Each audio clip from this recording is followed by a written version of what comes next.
So tell us a little bit about, the Federal Reserve. You said, among other things, that we talked about, that, it isn't in any way federal or government. It is a privately owned bank, as you said. And I know one of the things that many people seem to struggle with is the creation of money out of nothing, so to speak, when the bank issues loan and charges interest for it, and so to speak.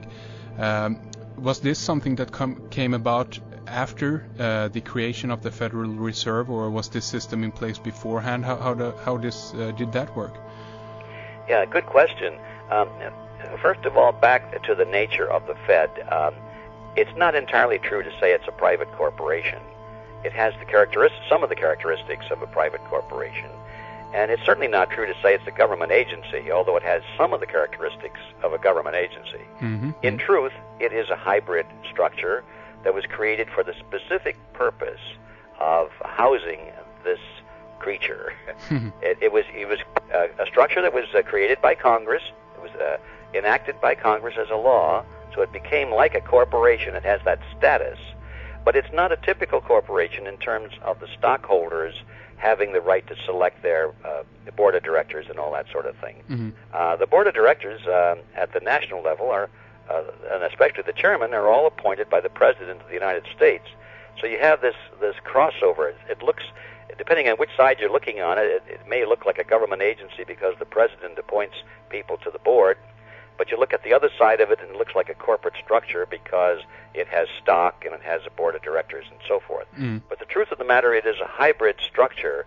But the structure is not as important as the entity itself. What the structure holds is a cartel. Hmm. So when you say, or you ask, what is the Federal Reserve System, or what is any of the central banks around the world, the answer is it's a cartel. Mm. It's really no different than the sugar cartel or the oil cartel or the banana cartel.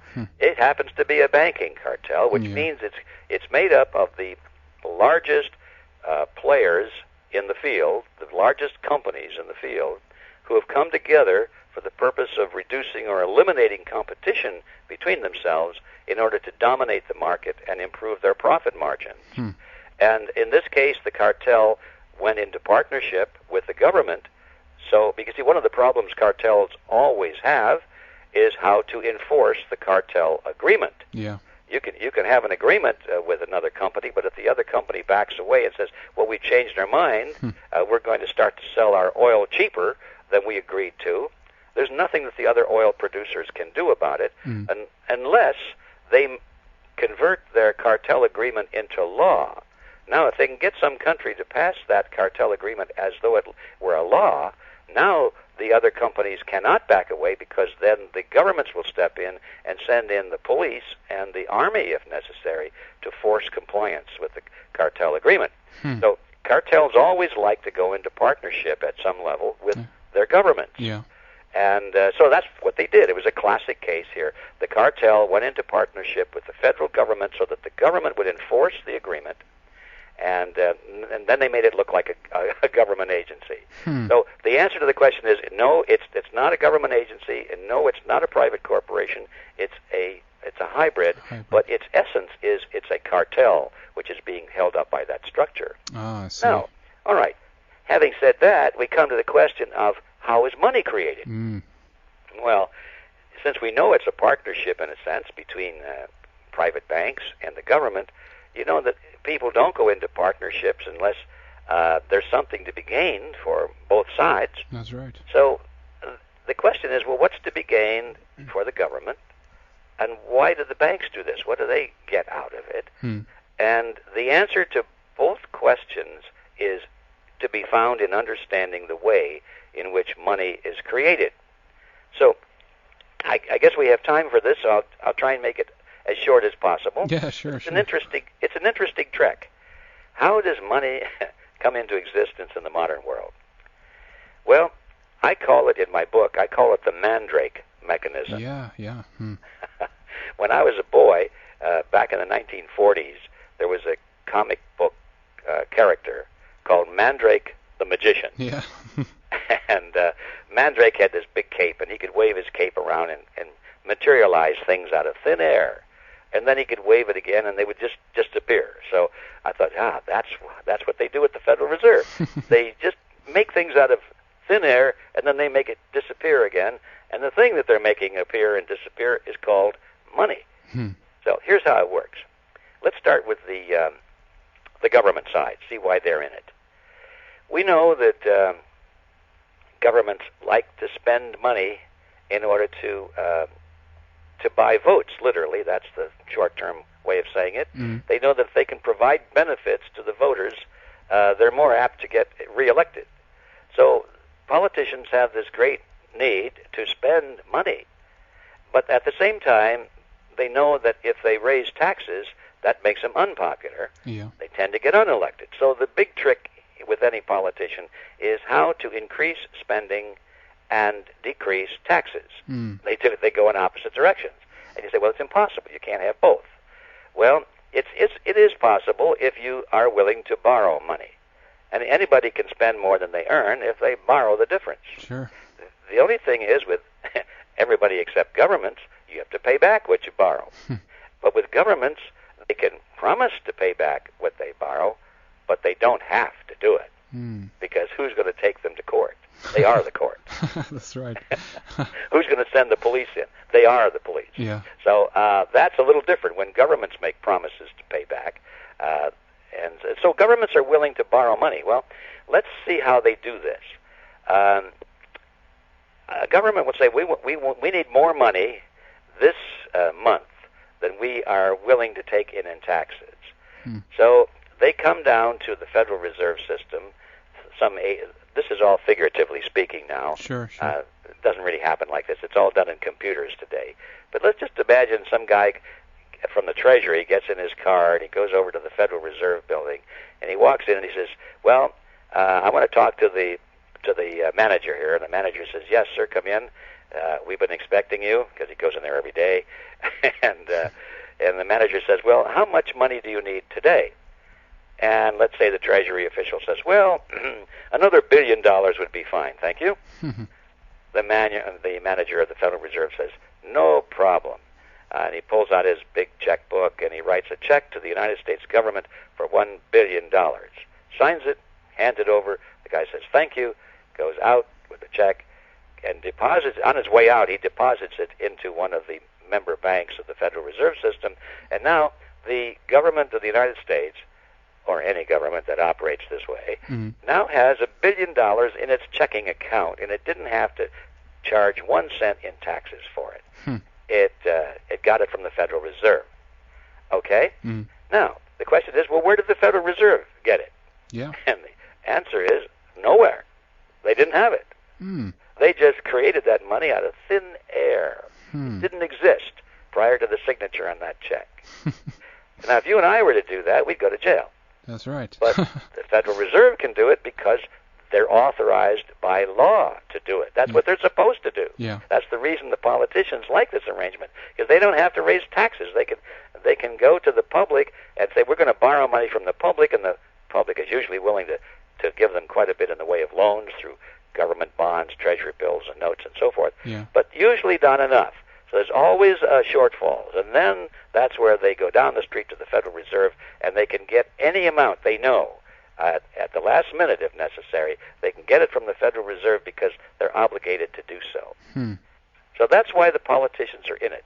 Yeah. They like the ability of having, this big, deep pocket where they can create the money at any time. Now, in the days before the Federal Reserve, the governments or the banks, whoever did this trick, had to actually print the money. Yeah. So the printing presses were very busy, and it was pretty obvious. They were just printing money. But when it's done through the banking system like this, there's not one person in 1,000 who understands that they're really printing money. But instead of printing it on bills and little pieces of paper with pictures of historic figures on it, they create it in the form of checkbook money, bank credits, little digits in a computer, and nobody knows where they are. In fact, they don't exist. They're just they're credits and debits on a ledger somewhere. That's right. And it gets more or less confusing to the average person, and they think, oh, well, that's just banking. I don't understand that. Yeah. I guess it's all right. It's got to be a very complicated system, I'm sure. Yeah, they say it's got to be complicated. And a poor person like me, ignorant person like I am, I could never understand it, but I'm sure those wise people who are running the government and the banks, they all understand it. Sure. And indeed, they do. So, I mean, what is the consequences of a system like this? How does this affect a nation's... Well, yes, that's really the issue, isn't it? Yeah. And believe it or not, what I just said is the tip of the iceberg. Let's follow this to the next step, and then we can see the consequences. So we just had the Federal Reserve System create $1 billion in money that didn't exist prior to that and give it to the federal government. The government deposits it into its checking account, and now it has money to spend.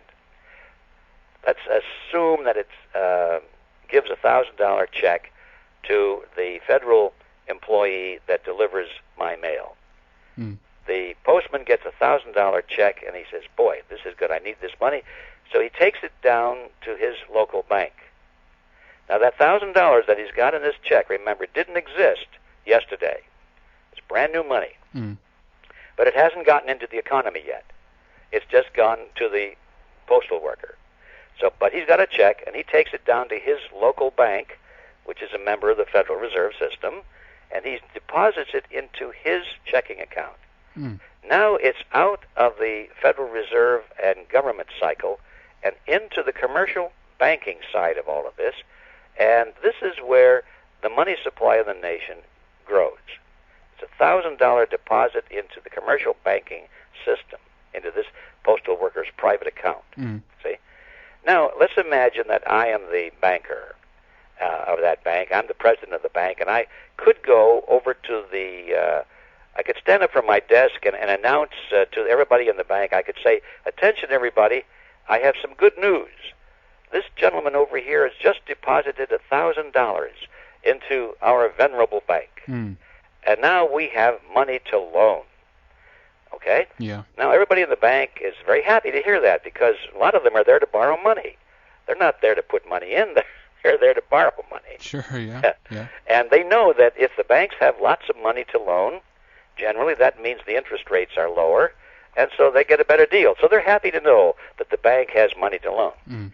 So let's assume that one fellow stands up or comes over and he says, well, sir, he said, how much money do you have to loan? And I would say, well, how much do you need? And he would say, well, I need $9,000 to buy this car I've been looking at. Mm. And I said, okay, no problem. I can loan you $9,000. And he would say, well, wait a minute. Didn't you just say that you only got a $1,000 deposit? And I'd say, yeah, that's true, but I can loan you $9,000. Mm. And he would say, well, how can you do that?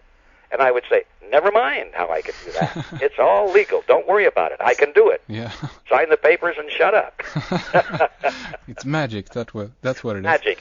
The point is that because of the ratios that they have within the banking system, a bank is required to keep, at least at the present time and here in the United States, in general, banks are required to keep 10% in reserve. Yeah. So all I have to do as a accountant is take that $1,000 and put it into my ledger and call it a reserve. Yeah.